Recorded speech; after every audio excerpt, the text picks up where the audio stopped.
exposição do Sermão do Monte. Nós já ingressamos no capítulo 6 e a mensagem de hoje é uma mensagem extremamente importante, aonde Jesus vai nos ensinar a respeito de como se ter uma vida de oração. Por isso, desde já, convido você, por gentileza, a abrir comigo a sua Bíblia em Mateus capítulo 6, a partir do verso 5. Estaremos lendo do verso 5 ao verso 8. Mateus capítulo 6, do verso 5 em diante. O tema dessa mensagem é oração sincera. Mateus capítulo 6, a partir do verso 5, assim diz o texto: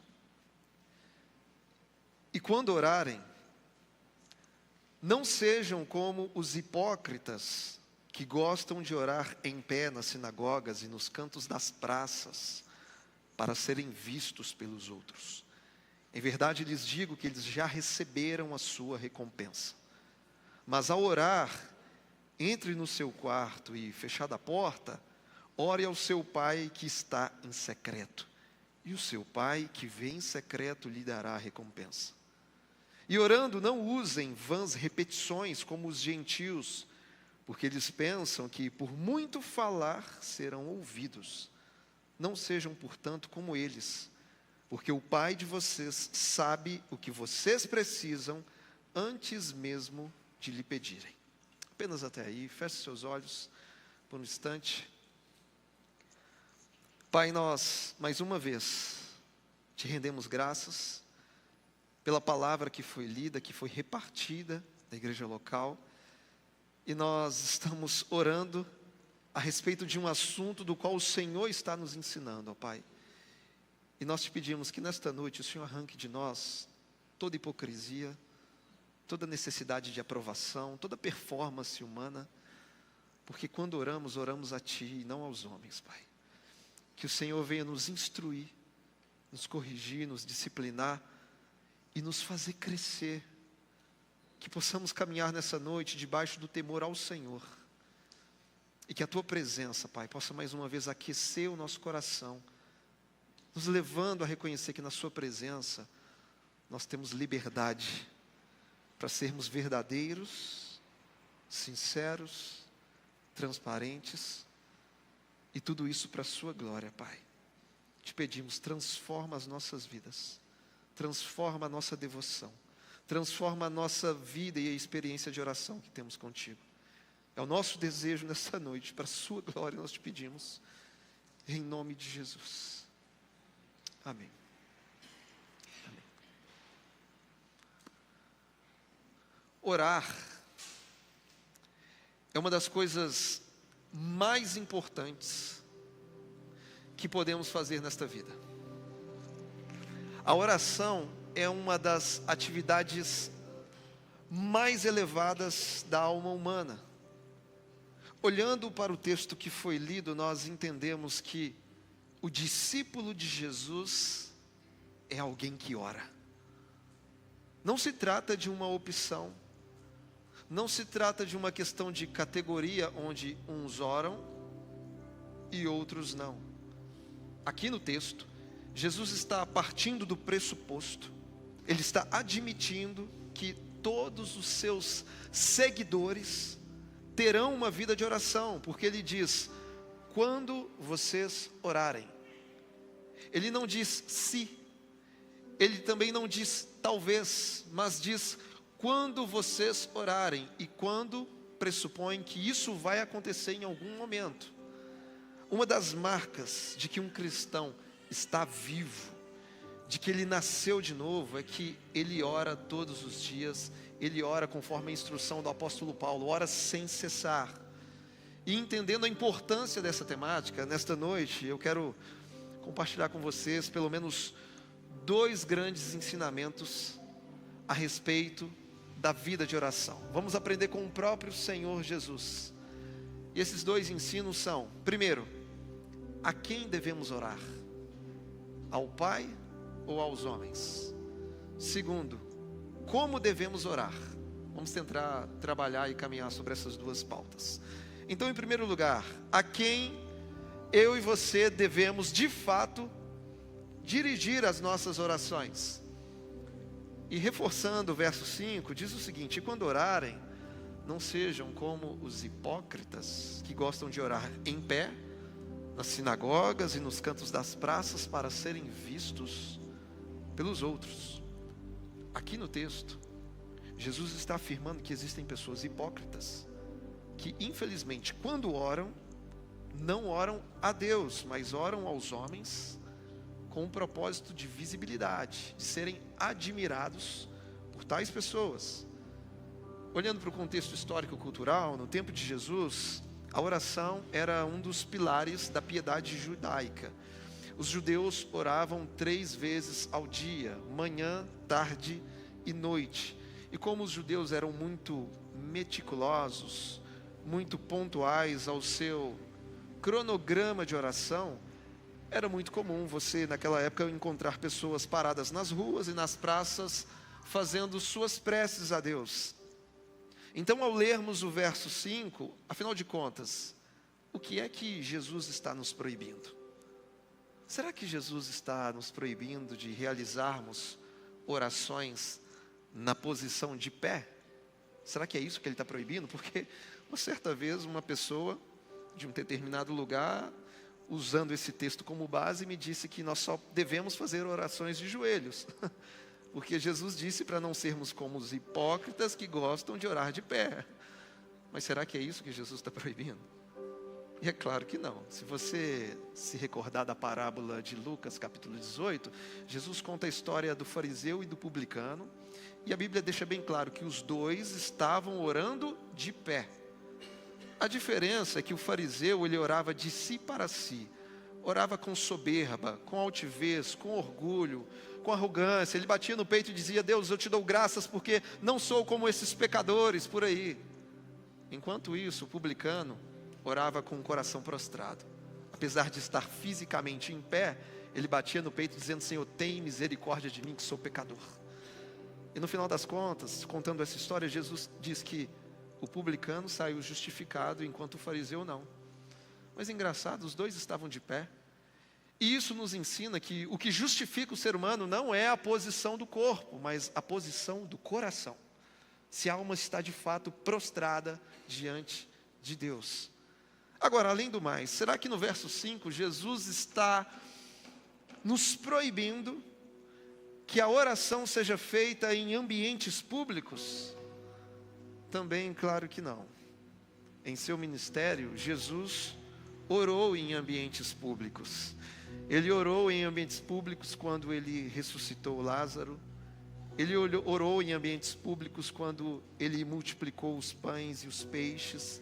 Jesus orou em público ao partir a ceia. Jesus orou em público no clímax da vida cristã do Evangelho, que é a crucificação. Ali ele orou o Pai e todos puderam contemplar a sua oração. Então, olhando para o texto, Jesus não está proibido que as orações sejam feitas em ambientes públicos, e também não está proibindo que a oração seja feita na posição de pé. O que na verdade Jesus está condenando é a prática de orarmos aos homens. Aqui ele está condenando a prática da oração que é feita com ostentação. Porque, como eu já disse algumas vezes, a oração feita com ostentação não tem o propósito de se conectar a Deus, mas de se exibir aos homens. Portanto, Jesus não está condenando a publicidade de um clamor, mas está nos alertando quanto à legitimidade dele.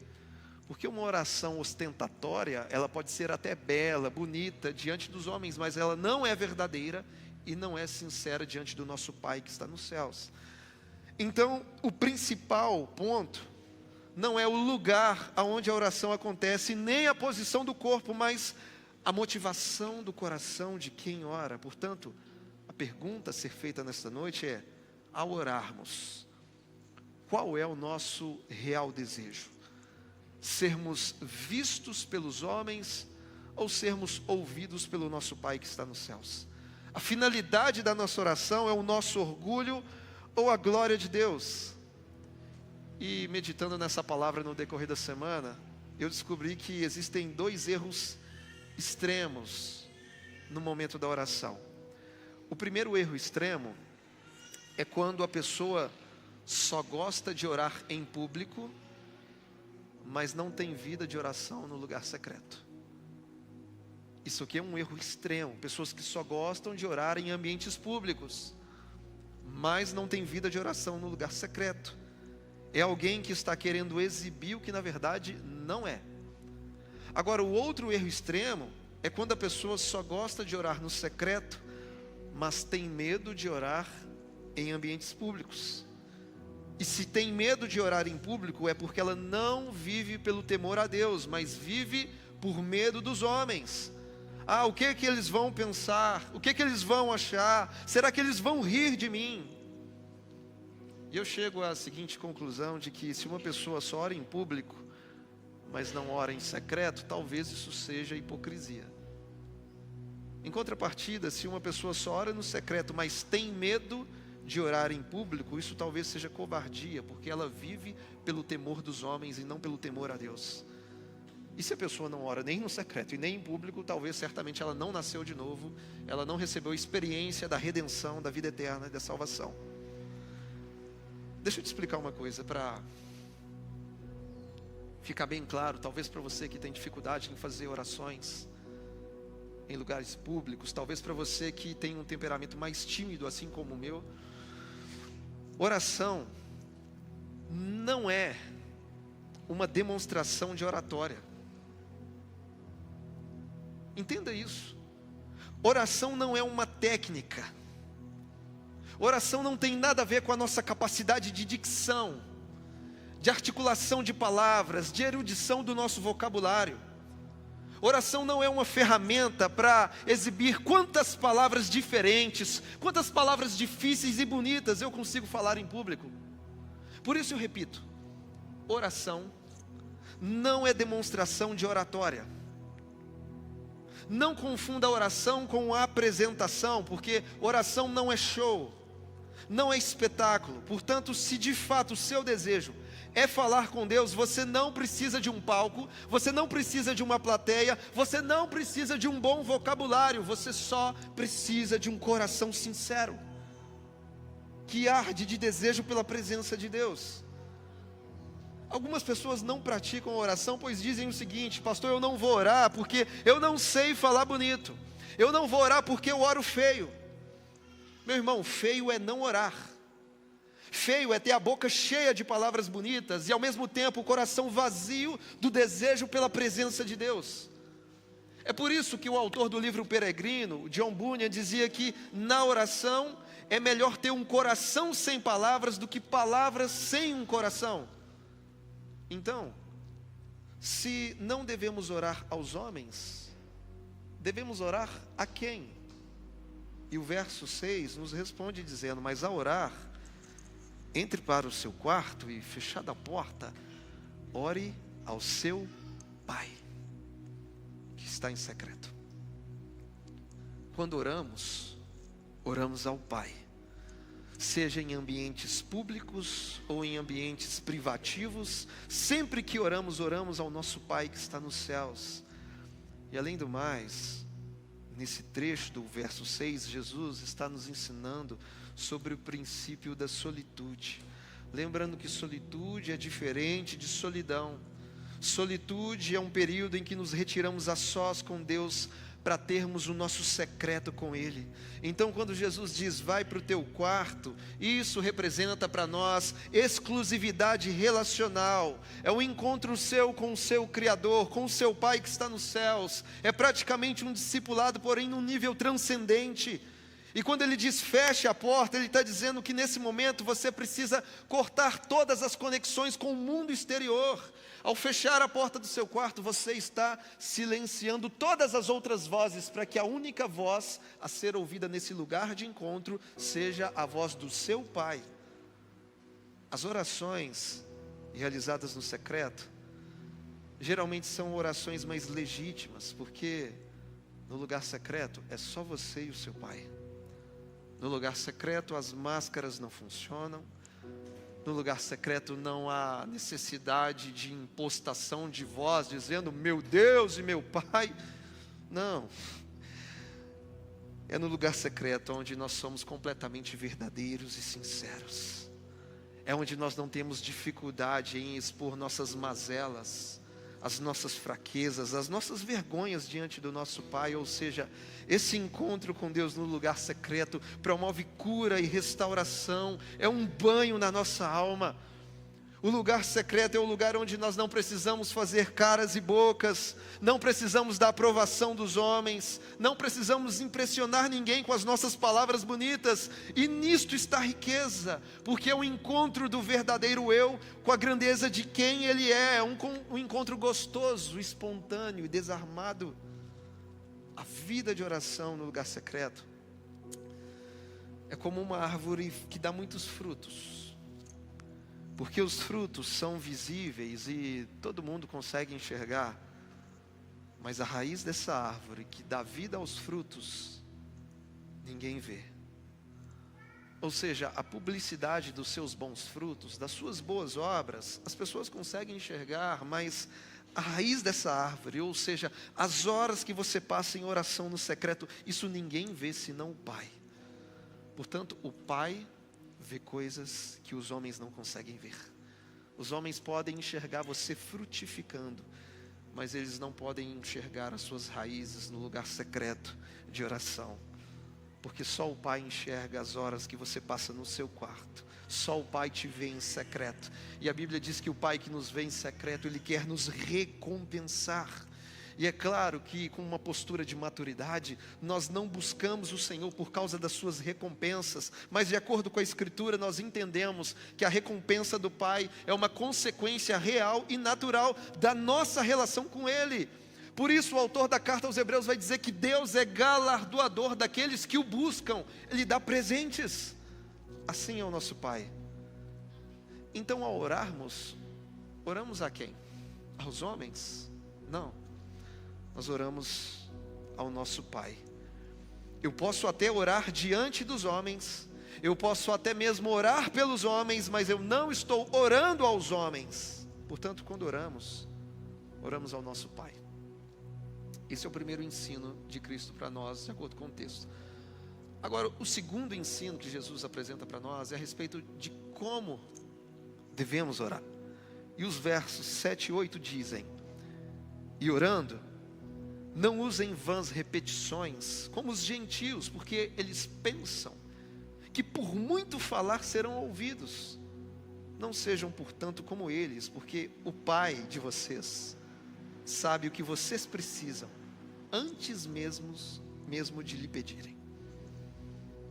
Aqui no contexto bíblico, os pagãos, movidos por medo e desconfiança da sua suposta divindade, eles utilizavam de vãs repetições, pensando que por muito falar, que devido à sua insistência, eles seriam ouvidos por seus pseudodeuses. O exemplo disso é em 1 Reis, capítulo 18, quando, lá no Monte Carmelo, Elias diante dos profetas de Baal, e a Bíblia diz que os profetas de Baal, eles começaram a clamar a esse falso Deus, da manhã até o meio-dia, dizendo: ó Baal, ouve-nos! Ó Baal, escuta-nos! E eles ficaram repetindo isso até a hora do almoço. E o profeta Elias, com o seu humor, fazendo sátiras com eles, dizendo: gritem mais alto, porque talvez o Deus de vocês foi para o banheiro, está ocupado, quem sabe ele não está ouvindo, ele está dormindo, ou quem sabe fez uma viagem, então continue gritando mais alto. Outro exemplo é em Atos 19, quando Paulo chega na cidade de Éfeso, e ali naquele capítulo diz que em Éfeso, os adoradores da deusa Diana começaram a clamar por 2 horas ininterruptas, dizendo: grande é a Diana dos Efésios, grande é a Diana dos Efésios. Portanto, no contexto bíblico, nós encontramos exemplos de que os pagãos praticavam suas vãs repetições, eles tinham seus mantras. E não muito diferente disso, o exercício da oração dos judeus no primeiro século funcionava de maneira similar. de alguma forma ou outra, esses judeus praticavam as suas vãs repetições. Por exemplo, todo judeu no primeiro século, eles tinham que recitar 3 vezes ao dia a oração das 18 petições. Era uma oração extensa com aproximadamente 970 palavras. Então, todos os dias eles recitavam por 3 vezes ao dia a oração das 18 petições. Depois eles tinham que pronunciar a sua confissão diária de fé, conhecida como Shema. E eles faziam isso 2 vezes ao dia. A diferença é que pela manhã eles faziam de pé e à noite eles faziam deitado. Além do mais, havia a repetição das chamadas orações de mesa. E também, dependendo da ocasião ou da oportunidade, eles deveriam proclamar uma doxologia, que era uma espécie de repetida exaltação ao Criador de tudo. E até aí tudo bem, mas o problema é que tudo isso acontecia de uma forma fria, mecânica, automatizada, robotizada, porque na verdade não havia devoção, não havia reflexão, não havia reverência. E meus irmãos, é claro que aqui Jesus não está proibindo que façamos orações longas, Jesus não está proibindo orações extensas e não está proibindo orações fervorosas, porque o próprio Paulo nos ensina dizendo: orem sem cessar. Portanto, eu e você devemos orar. Contudo, o que Jesus está condenando são as orações frias, são as rezas, são as orações robotizadas. Entenda uma coisa: repetir um pedido de oração não configura a prática de vãs repetições, tá bom? Porque eu posso orar mais de uma vez pelo mesmo pedido, não há problema nisso. O próprio Senhor Jesus, quando esteve no Getsêmani, apresentou ao Pai o mesmo pedido, mais de uma vez, dizendo: Pai, se possível, afasta de mim esse cálice. O apóstolo Paulo fez o mesmo pedido por 3 vezes, quando orava dizendo: Senhor, arranca de mim esse espinho da carne. A Bíblia diz que ele orou por 3 vezes. Em Isaías capítulo 6, nós temos os anjos repetindo e dizendo: Santo, Santo, Santo é o Senhor dos exércitos, e toda a terra está cheia da sua glória. O próprio Salmo de número 136, ele repete por 26 vezes a seguinte frase: porque a sua misericórdia dura para sempre. E assim repete por 26 vezes. Então, quando Jesus fala de vãs repetições, ele não está proibindo orações persistentes e também não está proibindo afirmações repetitivas de louvor. O que configura a vã repetição é quando as palavras repetidas não refletem um desejo sincero de buscar a vontade de Deus. Quando Jesus diz para não usarmos de vãs repetições, ele está condenando um comportamento mecânico, exagerado e vazio no momento da oração. É quando transformamos a nossa oração numa tagarelice, num mantra, numa fórmula mágica. É quando a boca está cheia de palavras repetidas e decoradas, mas a alma vazia de devoção.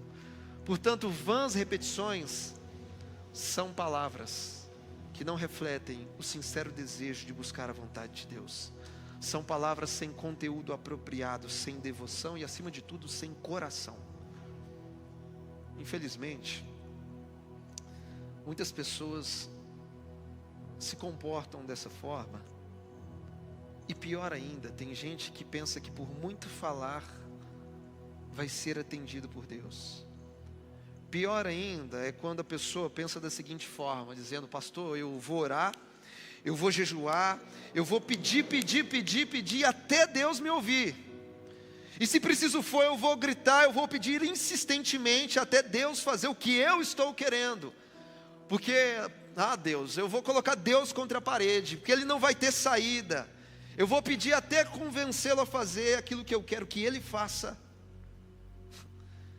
Me desculpe a sinceridade, mas isso aqui é o que eu chamo de o capim comendo a vaca. Está tudo errado. Porque Deus é soberano, o Senhor é Ele, e não a gente. E não é por muito falar que você vai convencê-lo a fazer alguma coisa por você. Porque tem gente que pensa que a coisa acontece na força do braço, sendo que na verdade tudo acontece debaixo da graça de Deus. Tem uns que dizem assim: eu vou pagar um preço de oração e Deus vai ter que me abençoar. Não, cabeçudo. A Bíblia diz que você já é abençoado em Cristo, e quem pagou o mais alto preço foi Ele. E além do mais, Deus é onisciente, Ele sabe de tudo. Antes de abrirmos nossas bocas para pedir alguma coisa, Deus já sabe do que é que nós precisamos. Portanto, não transforme sua oração numa tagarelice. A beleza da oração está na sinceridade, e não na quantidade de palavras, e não na sua potência vocal.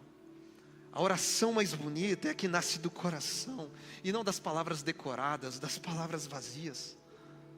E talvez possa surgir uma indagação dentro de nós nesse momento, porque se Deus já sabe de tudo, então para que eu preciso orar?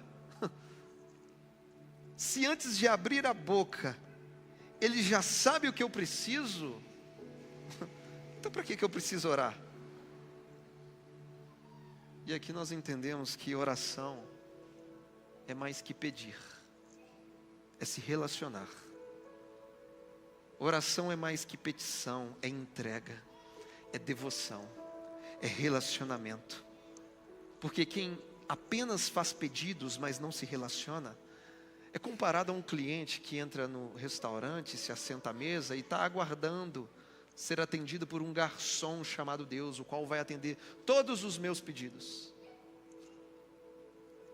Mas aquele que aprende primeiro a se relacionar com Deus é comparado a um filho que é levado pelo pai a um restaurante para que os dois estejam juntos à mesa desfrutando desse relacionamento. Seria muito triste para mim como pai se o contato das minhas filhas comigo fosse apenas para pedir coisas. Contudo, é muito gratificante quando elas estão comigo conversando, quando elas estão comigo brincando, amando, mesmo que eu não tenha dado aquilo que elas pediram. Ou seja, o relacionamento não é pelo que podem receber, mas pelo simples prazer de estar junto. Assim deve ser a nossa relação com o nosso Pai que está nos céus. Os filhos pedem, é claro que os filhos pedem, mas eles só se sentem livres e confiantes para poder pedir, porque eles já estão seguros dentro de um relacionamento estabelecido. Portanto, oração é uma conversa íntima com o nosso Pai. Entenda isso, oração é deleitar-se em Deus, é um encontro com o Criador, e nesse encontro as nossas orações podem ser traduzidas de maneiras distintas. Ela pode acontecer em forma de uma confissão, de uma intercessão, de ações de graças, de súplicas, petições. Ela pode acontecer em forma de adoração, de louvor, lágrimas, clamores. E às vezes ela acontece até no silêncio, porque de acordo com o texto, Deus já sabe o que a gente precisa antes da gente falar. E até no nosso silêncio é interpretado pelo Pai. Portanto, oração é mais do que pedidos e palavras, é o derramar de um coração diante de Deus, é a rendição da nossa vontade à vontade dEle. É por isso que Cristo nos ensinou a orar dizendo: santificado seja o teu nome, venha a nós o teu reino e seja feita a tua vontade. Então nós entendemos que a oração não muda quem Deus é, mas ela é capaz de nos moldar a Ele. Oramos porque através da oração Deus nos transforma, porque Deus é soberano, porque se Deus decidiu fazer algo nessa direção, Ele vai fazer. Você orando ou não, Ele vai fazer. Então a oração, o que é que ela faz com a gente? É por meio da oração onde o Espírito Santo vai nos empurrando para dentro dos planos de Deus. Porque a partir do momento que você deixa de orar, você vai ficando frio, insensível e cada vez mais distante daquilo que Deus vai fazer nessa cidade. Portanto, a vida de oração nos traz sensibilidade e nos joga para dentro da rota do Criador de tudo. É nesse ambiente de oração onde Deus tira algo nosso para colocar algo dele, o caráter dele. Então nessa noite eu quero encerrar trazendo essas duas aplicações. Primeiro, a quem devemos orar? Nós não oramos aos homens, nós oramos ao Pai. E eu sei, porque eu já passei por isso. Já tive essa experiência de viver pelo temor dos homens, me importando muito com as risadas, com o que pensariam, com o que falariam, se eu fizesse orações em ambientes públicos. Às vezes tomado pela timidez e pelo temor aos homens. E eu compartilhei de manhã que já disse aqui na igreja uma vez as minhas experiências com a minha timidez, uma timidez paralisante. Me lembro que na escola eu preferia fazer o trabalho todinho só para não ter que apresentar, deixava as pessoas apresentarem, devido a essa timidez paralisante. Até o dia que eu me deparei com um texto, quando diz que os espias foram enviados para sondar a terra prometida. E quando eles voltam, 2 voltam com relatório positivo e 10 voltam com relatório negativo. E se você perguntar o nome dos 2, todo mundo sabe, Josué e Caleb. Agora, se você pergunta o nome dos 10, ninguém se lembra. Mas está lá no texto. Está lá no texto. Se você for lá em Números capítulo 13, você vai achar, está lá o nome dos 10. Mas por que ninguém lembra deles? E desse dia em diante eu aprendi. Se você não quiser ser esquecido, não caminhe debaixo do temor dos homens. Caminhe debaixo do temor a Deus. Porque no final de tudo é isso que importa. É Ele quem conhece o nosso coração. Então não importa se as suas palavras são bonitas, não importa se você tem um belo vocabulário, não importa se você está no ambiente público. Quando você for orar, lembre-se disso. Você não está orando aos homens, você está orando ao seu Pai. E Ele te entende. Em segundo lugar, como devemos orar? Devemos orar conscientes de que, antes de abrir nossas bocas para pedir alguma coisa, o nosso Pai, que deseja se relacionar conosco, já sabe de tudo que nós precisamos. E mesmo assim nós vamos orar, porque o Pai espera que os filhos tenham o desejo de se relacionar com Ele. E é nesse ambiente de oração que o Pai vai nos transformando e nos deixando cada vez mais e mais parecidos com quem Ele é de fato. Ele vai gerando o caráter dEle em nós. Então, não se esqueça disso. Quando você orar, seja em ambientes públicos ou privativos, não se importe com o que as pessoas vão pensar ou achar da sua oração, porque no seu coração você está orando ao Pai, e é isso que importa. E o Pai te espera para um relacionamento nesse lugar secreto. É um Pai de recompensa. É um Pai que nos vê em secreto e deseja nos recompensar, porque filhos nós já somos. Não é um relacionamento de palavras e petições, mas é uma entrega de coração que deve acontecer todos os dias para a glória do Pai. E eu queria te convidar a ficar de pé no seu lugar. E mediante o entendimento daquilo que foi ministrado, eu queria que você, na sua liberdade, pudesse agora, no seu lugar, orar ao seu Pai. Sem se preocupar com que quem está do seu lado vai pensar sobre a sua oração, porque eu creio que quem está do seu lado vai fazer a mesma coisa. Na liberdade que temos, que você possa expressar verdade, sinceridade. E fique na liberdade, porque nós estamos na família de Deus. Aqui ninguém está aqui para ficar olhando para você, para ficar te reparando, mas que possamos como igreja praticar com o coração o ensino de Cristo, de orarmos ao nosso Pai. Você tem liberdade para isso. Se você quiser ficar sentado, fica. Se você quiser ficar de pé, fica. Se você quiser se ajoelhar, você tem liberdade. Mas nesse momento, abra o seu coração diante do seu Pai e fale a Ele. Você não está falando a mim, não está falando aos homens, mas está falando ao seu Pai. Comece a orar no seu lugar.